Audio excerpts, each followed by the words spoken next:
Ayatollah Ali Khamenei ইরানের আপোষহীন প্রতিরোধের রূপকার।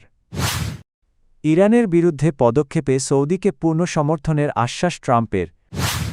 খামেনির মৃত্যু দিল্লির কূটনীতিতে বড় ধাক্কা।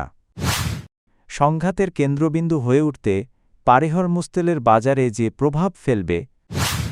ইরানের সর্বোচ্চ নেতা আয়াতুল্লাহ আলী খামেনি যুক্তরাষ্ট্র ও ইসরায়েলের যৌথ বিমান হামলায় নিহত হয়েছেন বলে ইরানের রাষ্ট্রীয় গণমাধ্যম জানিয়েছে। রোববার ১ মার্চ ভোরে ৮৬ বছর বয়সী এই নেতার মৃত্যুর খবর নিশ্চিত করা হয়। মার্কিন প্রেসিডেন্ট ডোনাল্ড ট্রাম্প জানিয়েছেন শনিবার ২৮ ফেব্রুয়ারি তেহরানে খামেনির বাসভবন লক্ষ্য করে হামলা চালানো হয়। এ হামলায় খামেনির পরিবারের কয়েকজন সদস্য নিহত হয়েছেন বলে জানা গেছে। আয়াতুল্লাহ আলী খামেনি ১৯৮৯ সালে আয়াতুল্লাহ রুহুল্লাহ খোমেনির উত্তরসূরি হিসাবে ইরানের সর্বোচ্চ নেতা হন। তার নেতৃত্বে ইরানের সামরিক ও রাজনৈতিক কাঠামো আরও শক্তিশালী হয় এবং মধ্যপ্রাচ্যে দেশটির প্রভাব বৃদ্ধি পায়। ১৯৮০-এর দশকে ইরাকের সঙ্গে যুদ্ধের সময় প্রেসিডেন্ট হিসেবে দায়িত্ব পালনকালে পশ্চিমা বিশ্বের প্রতি তার অবিশ্বাস তৈরি হয়, যা পরে ইরানের পররাষ্ট্রনীতিতে গুরুত্বপূর্ণ ভূমিকা রাখে। তার সময় ইসলামী বিপ্লবী গার্ড বাহিনী আইআরজিসি শক্তিশালী প্রতিষ্ঠানে পরিণত হয়।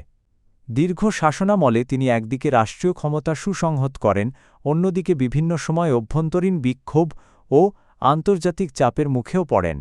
২০০৯ সালের নির্বাচন পরবর্তী বিক্ষোভ এবং ২০২২ সালের নারী অধিকার আন্দোলন তার শাসনামলের উল্লেখযোগ্য ঘটনাগুলোর মধ্যে অন্যতম। যুক্তরাষ্ট্রের প্রেসিডেন্ট ডোনাল্ড ট্রাম্প সৌদি আরবের ক্রাউন প্রিন্স ও প্রধানমন্ত্রী মোহাম্মদ বিন সালমানের সঙ্গে টেলিফোনে কথা বলেছেন। রোববার ১ মার্চ অনুষ্ঠিত এই ফোনালাপে সৌদি আরবের বিরুদ্ধে চালানো ক্ষেপণাস্ত্র হামলার তীব্র নিন্দা জানান প্রেসিডেন্ট ট্রাম্প। তিনি বলেন, সৌদি আরবের ওপর চালানো এই হামলা অগ্রহণযোগ্য এবং যুক্তরাষ্ট্র এর নিন্দা জানায়। ট্রাম্প উল্লেখ করেন, সৌদি বিমান প্রতিরক্ষা ব্যবস্থা সফলভাবে ক্ষেপণাস্ত্র হামলা প্রতিহত করেছে। ফোনালাপে তিনি সৌদি আরবের প্রতি যুক্তরাষ্ট্রের পূর্ণ সমর্থনের কথাও পুনর্ব্যক্ত করেন। প্রেসিডেন্ট ট্রাম্প বলেন, আঞ্চলিক নিরাপত্তা ও স্থিতিশীলতা নষ্ট করে এমন কর্মকাণ্ডের বিরুদ্ধে সৌদি আরব যে পদক্ষেপ নিচ্ছে যুক্তরাষ্ট্র তার প্রতি সমর্থন অব্যাহত রাখবে। এ সময় দুই নেতা মধ্যপ্রাচ্যের সামগ্রিক নিরাপত্তা পরিস্থিতি নিয়েও আলোচনা করেন।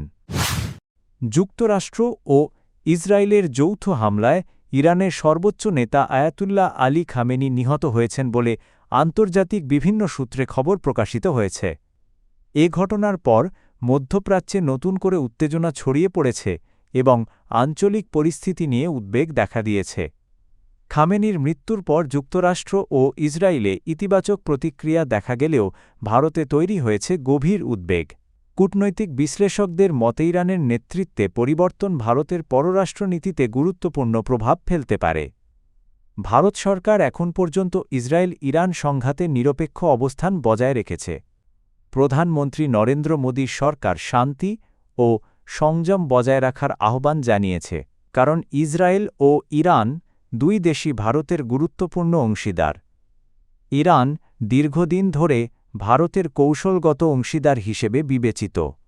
শুধু কূটনৈতিক নয়, ঐতিহাসিক ও সাংস্কৃতিক সম্পর্ক দুই দেশের মধ্যে গভীর। কাশ্মীর সহ বিভিন্ন আন্তর্জাতিক ইস্যুতেও অতীতে ইরান ভারতের প্রতি সমর্থন জানিয়েছে বলে কূটনৈতিক মহলে উল্লেখ করা হয়। বিশেষজ্ঞরা বলছেন, ইরানের সিস্তান বেলুচিস্তান প্রদেশে অবস্থিত চাবাহার বন্দর ভারতের জন্য অত্যন্ত গুরুত্বপূর্ণ।